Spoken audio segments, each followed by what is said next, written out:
4ನೇ ಪ್ರಶ್ನೆ.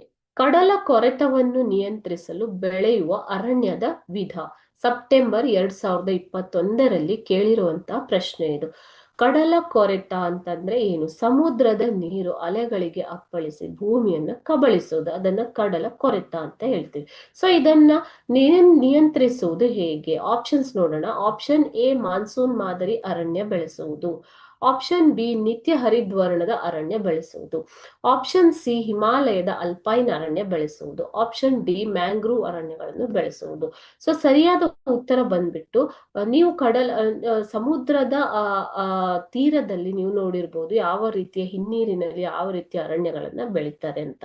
So option D, mangrove ಅರಣ್ಯಗಳನ್ನ ಬೆಳೆಸುವುದು. ಇದರ ಬೇರುಗಳು ಕಡಲ ಕೊರೆತ ಉಂಟಾಗದಂತೆ ತಡೆಗಟ್ಟುತ್ತವೆ. ಸೊ ಈ ಒಂದು ಕಡಲ ಕೊರೆತವನ್ನ ನಿಯಂತ್ರಿಸಲು ಬೆಳೆಸುವ ಅರಣ್ಯದ ವಿಧ ಮ್ಯಾಂಗ್ರೂವ್ ಅರಣ್ಯ. ಆಪ್ಷನ್ ಡಿ ಸರಿಯಾದ ಉತ್ತರ.